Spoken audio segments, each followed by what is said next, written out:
Can somebody please explain to me what the hell is going on this season with these men?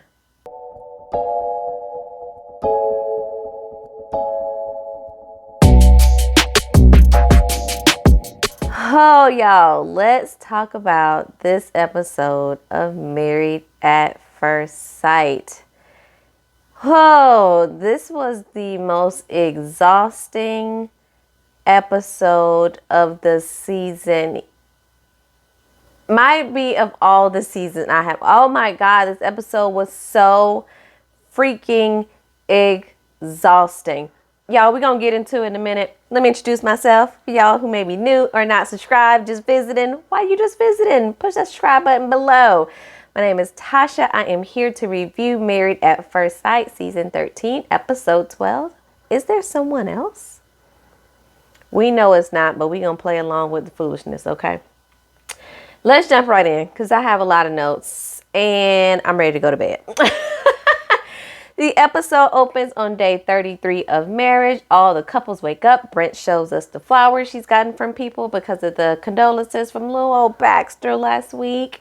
Zach gives Michaela compliments of how good she looks, all natural, her curls, no makeup. Everything is all to the good. We see Bao first saying how difficult the previous day was with the dinner with the other couples. She says she guess she has to woman up and woo her husband. And I'm like, oh God. So now it's the responsibility of the women to always make the men happy. Okay, that's what we're doing. Gil and Miller in the kitchen making smoothies, talking about living arrangements post-decision day because he says his lease is up in about 3 weeks. So they are talking about going apartment hunting. He's gone out and looked at some apartments. Miller says this is a dream come true and more. I'm like, this girl is falling in love with Gil. Okay, Miller, I see you, girl. But he's basically said he's looked at apartments in the building that they're currently living in for the season, and he basically don't like nothing about it. He don't like the elevators. He don't like the concierge. He don't like it being a high rise. It's too high maintenance for him, and he ain't this bougie. But we know Miller loves it, okay? But he says that he is afraid that because Miller likes everything new, when he is not new to her anymore, he fears how that will look. And I'm just like, never thought of that. But I think Miller's falling for you, Gil. You don't got nothing to worry about. And then we see the fake couple, Rachel and Jose. They are cooking together. He said he's willing to do anything to make the marriage work. She is just everything he could have ever wanted. I gave them several eye rolls this episode. Rachel complains about food just taking too long to cook, and she feels like, I finally voiced all of my thoughts to Jose, and I feel like he really listened. And again, I'm just back in love with my husband. Oh my God. He asks what first she's basically looking forward for them doing together, and she says that, ooh, my first trip to Europe with a partner, and he's like, ooh, let's go road tripping across Texas. And she's like, clearly our definitions of travel do not match. And it is basically killing Jose, not to Jose in this moment. He's fighting it back with everything that is in him, and you can tell. We see Bao and Johnny, they're cooking, and they're just chatting up as if nothing had happened the previous day. And I'm like, so that's what we gonna do? Okay. He says he's feeling 50-50 about the relationship because, she just says things that isn't true. But, this week I'm going to try to be 100% focused on her and just see if things get better. Things aren't going to just get better, Johnny. You have to work at them if you want them to be better, sir. That's how life works. He asks what activity she prefers to do with someone and not alone. And this damn Bao says chores, first of all. And I'm like, girl, you couldn't think of anything else but chores. And then says bedroom activities because she has a little happy drawer for herself that she has yet to share with Johnny. So she likes to do that with other people. And we like, go figure. We know that already. She says she isn't a flirty girl, but because Johnny likes it, she's trying. She's just in the kitchen being giddy. And I'm afraid that her giddiness is coming off as that childlike behavior that Johnny is, not liking. So this whole situation is it's downhill for both of them, but they just won't admit it. So they play a drinking game and they ask where they get to ask each other questions. And if they don't want to answer the questions, they drink. So she asks what his decision will be on decision day, and he drinks because, of course, he does not want to answer that. He asks her and she says yes because she decided she is not quitting. She has no regrets, and she decided that going into this, she was going to be different and do different things. Johnny says that saying no decision day will feel like a failure, but, I just don't know how I feel right now. Bao looks to be on the verge of complete tears in her eyes because she basically wants this to work so bad. Like, you can see that everything in her, this is like living out the fantasy of her crushing on Johnny back in the day, and then now it has come for a full circle where this man is actually her husband. Like, she wants this to work so bad, and I am just so fearful that she's going to lose herself or she's going to change herself too much and in the end up resenting him because she's just doing whatever to make him happy, regardless of how it's really making her feel or how it's going to make her feel in the long run, because it's just annoying because she continues to put in effort, and I do see the effort. While she may embellish a few things, I do see her putting in the effort, and Johnny just continues to complain that she isn't doing enough when I don't see him doing a ton to really, show that he is into her or do things for her. It's a two-way street, Johnny. You just don't get what you want. We then see Michaela and Zach go to some type of soccer place where they do this little workout soccer ball bubble thing together. I don't know, but they get in these bubble type things, and basically the goal is to try to knock the other person down or to try to kick the ball in the goal. I don't really know, but they're having a good time, and it's finally refreshing to see the two of them smiling and happy in their marriage. Michaela does ask what he felt was the happiest moment in the marriage. He bounces it back on her and asks her. And she says that when he surprised her coming back from the honeymoon, when he was finally COVID-free. And then Zach says it was when she started crying at their reception, when she started dancing in front, when he started dancing in front of her, and then his friends kind of joined in. She really liked that and thought it was cute. So again, we go back to Johnny and Bao and we see them eating. And I realize in this moment that all we do is see these couples eat, brush their teeth, and go to bed. Eat, brush their teeth, and go to bed. We see that over and over. Like, we don't even need to see that all the time. Just get to the point, Mary, for a sec. Get to the point. So, of course, because we have Johnny and Bao present, we know it's going to be some deep, dark, heavy conversation going on, okay? Johnny asks her if she's 100% in this relationship as they are trying to eat their dinner, and she says yes, and he asks, well, how? And again, it's already about to be some BS. Whenever somebody asks you a question like that and then you say yes, they're going to be like, tell me how, because then I'm going to call out how you're not doing all of what you're about to tell me you have been doing. But she says she's been doing everything that she can, and she's been giving it 100%. He says, wow, if your 100% is my 100%, then I've been doing 150%. And I'm like, Johnny, really? What 150% have you been putting in, sir? Because I must be missing some episodes, because I don't see 150% that you're putting in. But every episode, I do see Bao trying to make adjustments to accommodate the things that you like, and all I see you do is complain about it, sir. So what are you doing to contribute 150%? Questions that need answers. So then he starts listing what he has been doing and says that, day-to-day tidying and organizing and stuff, like, that's just basic stuff. And Johnny is getting madder by the minute. He starts hitting the table, and he's getting big mad, okay? She says she's consistently doing things for him, and he says, you are not. And Johnny's like, I want you to take the initiative on things. Tap me on the back. Say you want to go for a run. Let's do yoga. Why can't you do any of that, Johnny? Why is it left up to Bao to initiate everything, sir? If you want some of these things, you can initiate them as well as she. Oh my God, he is driving me completely crazy. But he basically wants the woman that he's married to be the center. Like, he wants to be the center of her world. And Johnny is just not that woman that he has. And he either needs to get over it or just leave the relationship. She says she wants to support him, but feels he is dismissing what she is trying to do and not giving her credit and just complains. And I 150% agree. He continues to point out her flaws every chance that he's get, as if he is just Mr. Perfect in this situation. He eventually ends up getting up from the table, walking away, and goes into one of the other rooms. And then as he's in the room and Bao is still with the cameras and filming, individual confessional, we hear him screaming and having a tantrum from the other room. And I'm like, Johnny, get over yourself, sir. We are not here for this nonsense. Grow up, child.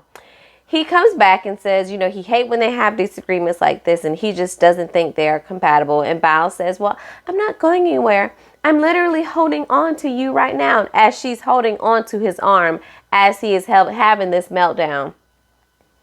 I'm like, if you don't let this man child go, Bao, cut it out. He is a grown man. Stop holding on to him like that. If he wants to leave, there is the door. The door is not closed. The door is open. Okay? Walk your tail right on through and don't come back if I'm causing you such turmoil in your life, Johnny. Like, it's getting ridiculous.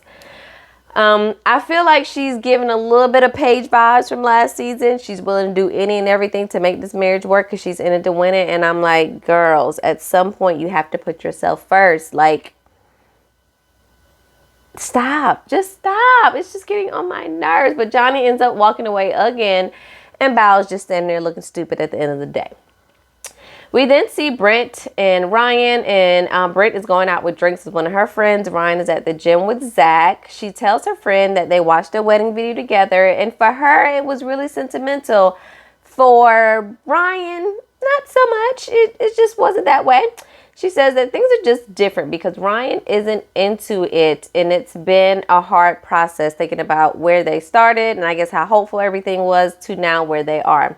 Back at the gym, Zach asks how things are going, and he just says, I don't know. I just don't know. It's tough, man. And I'm like, if I have to hear this answer one more time from Ryan, I'm going to pull each one of my locks out of my hair because he constantly does not know what's going on. He constantly says everything is tough. I don't know, man. I don't know, man. It's just hard. It's tough. I just don't know what to do. I don't know. Well, figure it out, Ryan. Figure it out. You are getting on my nerves. Oh, God.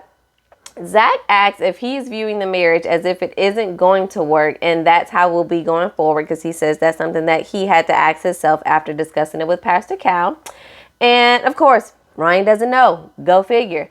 Zach asks how Brent thinks the marriage is going. He says, man, at this point, she just has to know. I mean, there's no way she doesn't know. And Zach is like, what you mean? Have you told her, or do you just assume that she knows? And I'm just like, you just assuming that she knows because you have not been straightforward with this child. You need to be straightforward with her instead of sitting here discussing it with Zach, acting like she knows what's going on and drinking this damn juice. You getting on my nerves.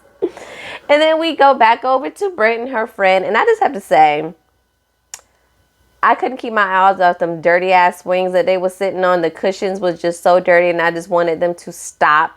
Just sit up. Don't lean back on it. It's just COVID out here, and it was just so dirty.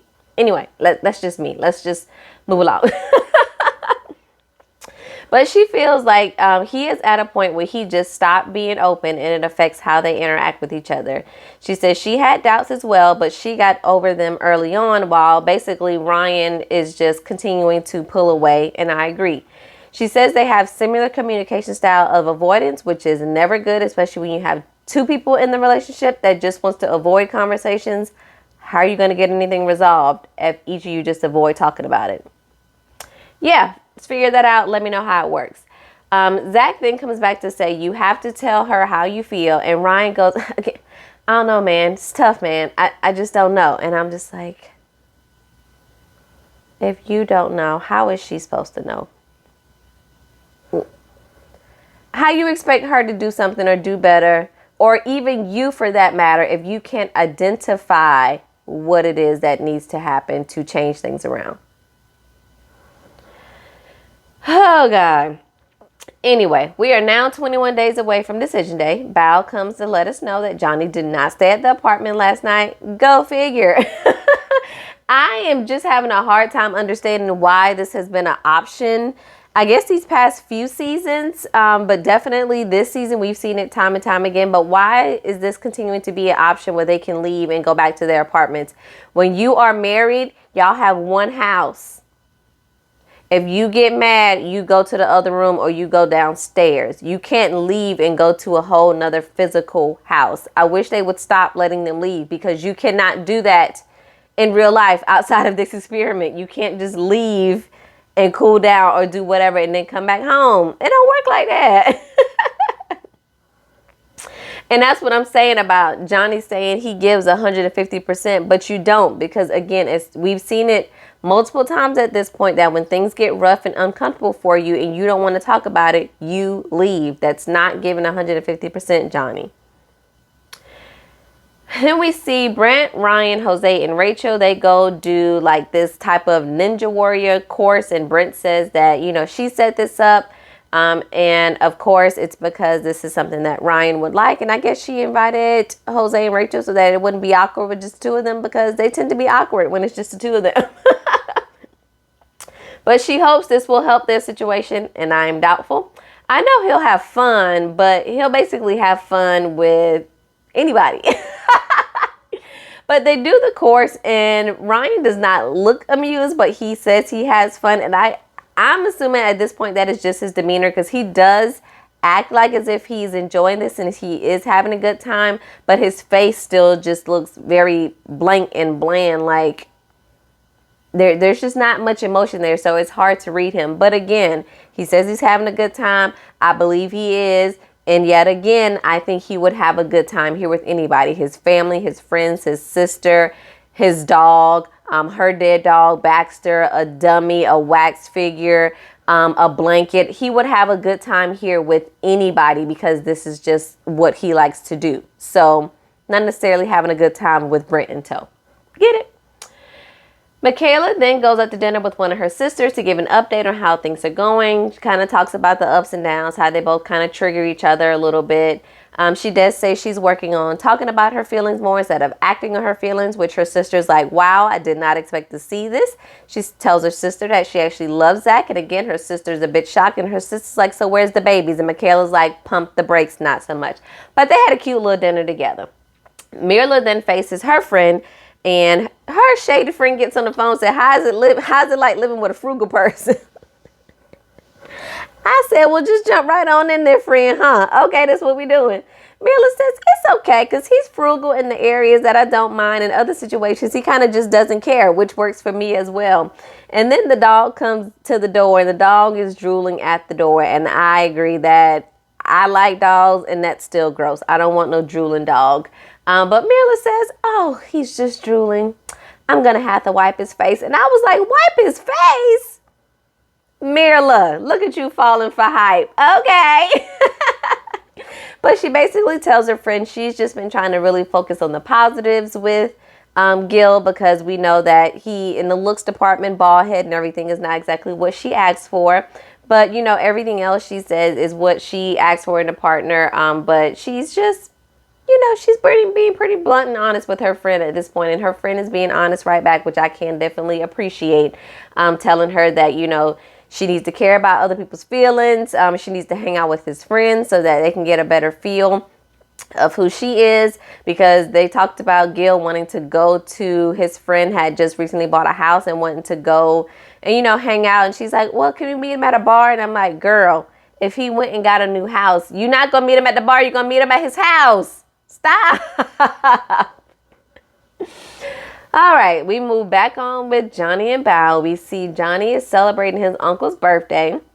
And since he and Bao are not seeing eye to eye, he gave Bao a quick little call on the telephone and was like, listen up, I don't think it's a good idea that you come. I'm going to go with my family solo, while Bao is just over here like pissed, but also like, but I was looking forward to going. She had already taken the time to try to learn his family names and things like that. And I'm just like, damn, Johnny, she is putting in the effort and you just gonna pick up the phone and be like, yeah, about that party, you're not coming. I'm going by myself. Woo!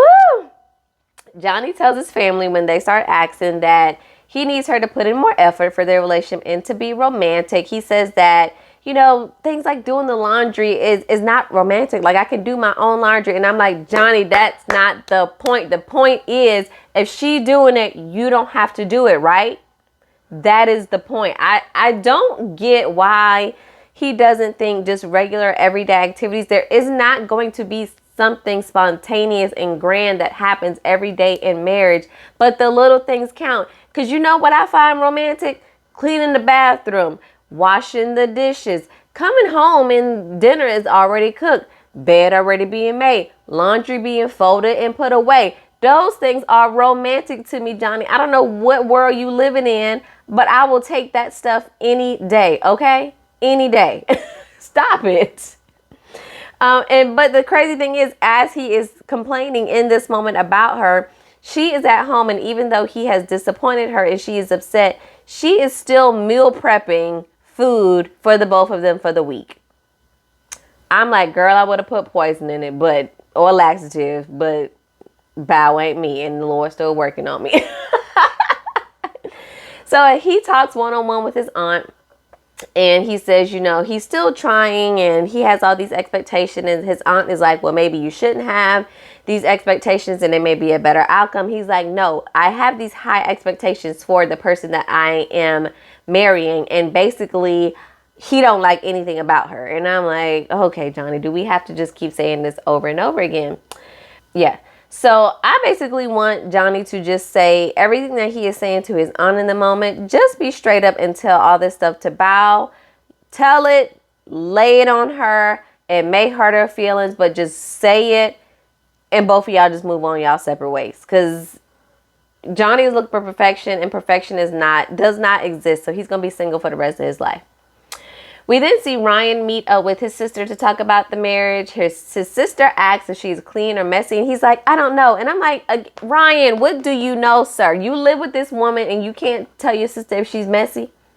Just answer it. Yes or no? Yes or no? Then we see footage of the mess that she has created that he has recorded. So he clearly thinks that she is messy and he has an issue with it. But did he tell her? Probably not. He says that she washed clothes yesterday, and now he was like, they're still in there. I bet you today that they would still be in there. And I'm like, well, if they were still in there, do you think you can even help out as a husband, right? And maybe put them in the dryer? That's a thought. That could be something, a nice gesture you could do for her. His sister asks, so if it was a Victoria's Secret model leaving dishes all in the sink, what would you think? And he's like, I'll be doing the dishes with a smile on my face. And I was like, and again, this confirms what we all already know. You don't find her attractive, which is why you are having such a hard time with this, which is totally fine. Everybody ain't for everybody, okay? So if you don't find her attractive, that is fine. But you act like you wanted such a nice person, but you have not really gotten to know her for her personality. You have based her off of her looks and her red hair from the moment she walked down the aisle, and you have not been able to get the fact that you are not physically attracted to her out of your head since then to be able to connect with her on an emotional or mental level. And it is pissing me and my homegirls off, Ryan. Okay? We are pissing us off. His sister asks if her lack of cleanliness is an issue. And of course, he starts to blame kind of his childhood on his communication issues of how, you know, they really weren't that type of an emotional family. They really didn't have those type of discussions. And I really despise when grown people blame their behaviors on their childhood. While I know that affects you in a certain kind of way. However, if you are old enough to identify the issue, you are old enough to seek help for said issue and then not just continue to blame, oh, it's how I grew up. It was how I brought up. It was how my parents raised me. Okay, but if you know that maybe was not the best option, the best thing, you are an adult now. Fix it. Okay? He says that, his sister says that basically he wasn't ready for marriage, and we all agree. He says that if he talks to her about what's going on, talks to Brent about what's going on, that she isn't going to be happy to hear about 90% of the things that he has to say. And his sister is like, well, I think you were kind of doing more damage than good. And I think if it were me, I would just want to know. And I'm like, you probably speak for most women. If it were us, we would just want to know. While it will still hurt her and sting a bit, it'll sting her a lot less knowing you 30 days than you just dragging this along and her getting any type of feelings involved or hope involved when we know there is none there. So just get it over with now. And I don't know who told Ryan he was such a catch that Britt ain't good enough for him. You cute and all, but you ain't that cute. So back to Michaela and Zach. They hung their little vows on the wall, and they still being real cute in this season right here in this whole episode that we are in. And they start doing a little strap put together, putting in pictures. And again, this would mean a whole lot more if we have not already seen the previews that Ish is going to go down later on in the season. So it's just like, it's cute, but we know things are not going to stay cute between the two of them. And it'll be short-lived, but whatever. Bao and Johnny then meet with Pastor Cal via Zoom. And Pastor Cal immediately says that Johnny looks sad and asks what is making him sad. And we all know when it comes to Johnny, he going to get real serious. He going to be taking these deep breaths. He going to be taking these awkward pauses just to be pile on the dramatics. And I'm just like, all right, let me mentally prepare myself because here we go with Johnny, okay? He says that he is sad because he feels like he's married to someone that is not right for him. He says he doesn't want his family to get attached to her or her to get attached to his family when he doesn't even like her. He says it's because she isn't genuine and she presents a certain version of herself in front of others. And he brings up, of course, the incident with the other couples that happened at dinner. He feels that she is constantly giving excuses about why she isn't doing anything, and he just wants her to do the things. And when she calls out, what she has done, Johnny basically says, that's baseline, and some of what you're calling out are things that we have done together. Child, I'm exhausted. Pastor Cal asks if he is sorry he signed up for the process. He says no, and he asks him if there is someone else outside of Bao, because Pastor Cal says that he's done all the counseling. He can feel when somebody is being pulled in different directions and their attention is divided, or if he just trying to sabotage. Johnny doesn't answer and says that there are times when he wished he was married to literally anyone else. He literally says that with Bao sitting on the couch next to him. There are times when he wish he was married with literally anyone else. Bao and Pastor Cal is like, wow, that was mean. And to me, when things like this happen, I really want the experts to step in and manage the situation. Like, say this is not okay. You two need to separate. We're going to give you different like something to protect these people's mental and emotional health. Not to just let these spouses, in the sake of being real and being honest, just damage their spouse in this way, because that can take many, many months for her to then fix and work on herself from hearing those words from, like, this is ridiculous. And it really reminded me of Paige last season and them kind of really not stepping in and leaving it up to her. No, be the expert and come in and protect these people during this process, because that was a low blow and below the line. Like, Johnny, I would have slapped you in the face and walked out. They come back from commercial. He still is not answering the question. And Bao is like, you're not answering the question. Pastor Cal is like, you're not answering the question. We all know there is no one else, but we have to have a dramatic pause and dramatic music because that makes the episode more interesting. So Lifetime thinks. So he says that there isn't anyone else, but he knows what he has in front of him he doesn't want. And I'm like, just put the knife in another inch and twist it one more, Johnny. Why don't you just, oh my God. He says he's comparing Bao to the ideal person he thought he would be married to. And Pastor Cal again says that is sabotage. That person needs to be destroyed because that person does not exist. And I'm like, thank you. That is a figment of your imagination. That perfect person does not exist. What you have here is Bao. And if you don't like Bao, move along, Johnny. Move along. Pastor Cal says that Bao is, sticking beside him, and she's the person that he needs and she'll make the perfect wife for him. And she starts to cry. And of course, she's like, oh, it sounds so good to hear those words. Because of course, Johnny really doesn't give her any words of affirmation. And again, I am exhausted because I always feel like it is left up to the women to just try with this terrible behavior that we get from men. Gil has been about the only man that really has had to put up with a woman that hasn't been the greatest from jump, and he's done a fabulous job with Mirla. But most of the time it is like the women is for better for worse, while the men can just leave and go to their apartments and have these tantrums whenever they feel like it. Like Married at First Sight, I am tired of this. I am tired of seeing this. It gets on my nerves. So we then see Jose in his tight shirt. Him and Rachel go to a winery. Y'all, I really don't care about the two of them. It's been 5 days or so since that argument, I believe. And they so in love and things are just going great for them. And I don't really care. Next, we see Gil meet up with his cute friend Christian. And I'm like, hey, Christian, how you doing? He asks if there are any red flags, and he says, of course, what we've already heard. Mirla can be a bit bougie. She can have an attitude when things don't go her way. One thing that is concerning of him is says that she basically saying she won't change her lifestyle for anyone, which she's kind of said since day one. So, shrug. His friend asks if they've had sex. Of course, no. She's just giving him a kiss a few days ago. Pump your brakes, Christian.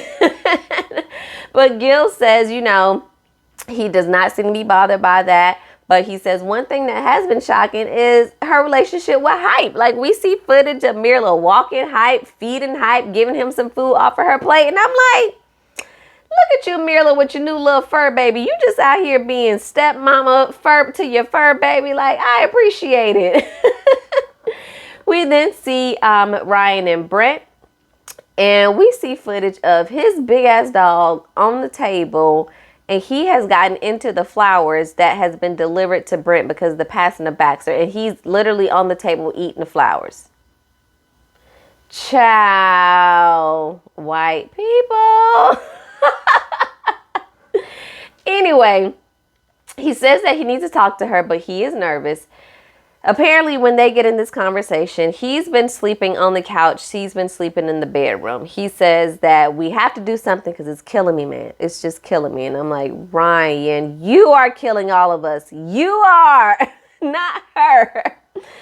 But he says that he believes sleeping on the couch is easier than sleeping in the completely separate bedrooms. And I'm like, how? At this point, it don't matter if you sleep on the couch in the other room at your apartment. You ain't in bed with me, so whatever. He says that you can't force it. You can't pretend to make something happen. She asks if he is open to what may happen. He said he feel like he was, but now he's just fighting with himself. Cut the bullshit, Ryan. You are not fighting with yourself. You don't think she's pretty enough and you can't get over it. Face the facts. It is what it is. Cut the crap. Brent keeps saying that she knows he needs to say something, but he just won't say it. And I'm like, we all know he needs to say something, but he just won't say it because he's afraid to say it. Man up, Ryan. He then, as they are sitting here talking, he then reverts back to him not getting enough sleep. And he's like, I can't get enough sleep. And until I get enough sleep, I'm just going to be a highly dislikable person. And me and Brent are sitting there looking at him like, Mr. Deflection, this has nothing to do about whatever it is you need to say about you not getting enough sleep. Cut the BS, Ryan. Cut it out. And Brent is like, just say it. I just want him to say it. She's saying that in the confessionals. And I'm like, but you don't need him to say it. You know what he wants to say, that he is not man enough to say it. You don't need him to say it, honey. Just leave. Take your dignity and what you have now and leave. I have not really been a fan of Ryan since day one. And basically nothing has changed except I dislike him even more as each episode goes by. The episode wraps up, of course, with Johnny and Bao ready to have another deep, dark conversation, child. These discussions are exhausting for me. So I know it's got to be terribly exhausting for the two of them. It is just too much all the time with the two of them. But they get in bed. He asks where she is. She says she's not happy because they haven't resolved their issues. And that's why And he says, that's why he didn't want her to be around his family. He also says that he wanted them to have some sort of discussion before talking to Pastor Cal because they just hadn't really resolved anything. He said that everything that they discussed with Pastor Cal was very much really raw. And he basically is saying he kind of regrets some of the things that he said, which I'm not buying. I think those raw emotions were your true emotions and how you felt at the moment. Nothing to take back if that's how you truly felt, Johnny.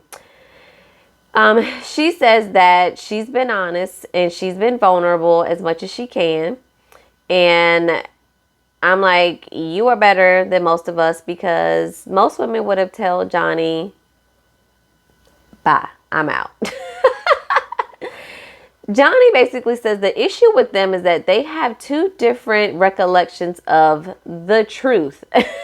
And that is what's most difficult. And I'm like, Johnny, if you actually shut up and look at what she is doing and at least meet her halfway in what she is doing, you will see the effort that she is putting in. And there is no two different recollections of the truth.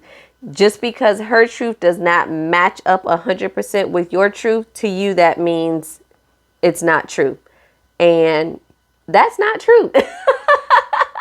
That's the only way I can put it. But it's basically like these two are not taking the time to actually learn how to like each other. They're just jumping into all these deep conversations when it seems like y'all don't even know the love language of your spouse. Like, he's like, you baking all these things, and while I think you like to bake those things, those baking and stuff does nothing for me. Like, I don't really eat the stuff. I'm not really into sweets like that. So it's like y'all have dived so far deep into these heavy conversations that the light stuff that you should talk about when dating, you are not stretching the surface. And you're not getting to the most basic because you've gone so far in the deep. It's like jumping in the pool at 10 feet versus inching your way into letting your body adjust to the coolness of the water. Like, y'all just went too deep too fast, and y'all continue to do that every single episode. Oh my gosh. And then they say, oh, we just need to talk more. And I'm like, Jesus, how much more talking do y'all need to do? Y'all already talk all the time. What is going on here? What is going on here? But she says she's willing to do whatever it takes. And that's all Johnny needs to hear to start smiling. And again, it annoys the hell out of me, because why are you making such concessions for this man, Bao? I'm not getting it. I know you had this crush on him and all this, but I'm not understanding what is happening. What is happening? Oh, y'all, that was the end of the episode. And next week, we finally see Dr. Pepper coming in. Pastor Cal is going to be there, and they're going to meet with the couples all individually as individuals, not as individual couples. So we already see that Mirla was crying, Zach was crying, and I'm sure there'll be tears from much others, y'all. But this episode was completely exhausting to me. I'm glad I am done. Please let me know y'all thoughts in the comment section below. See y'all next week. Peace.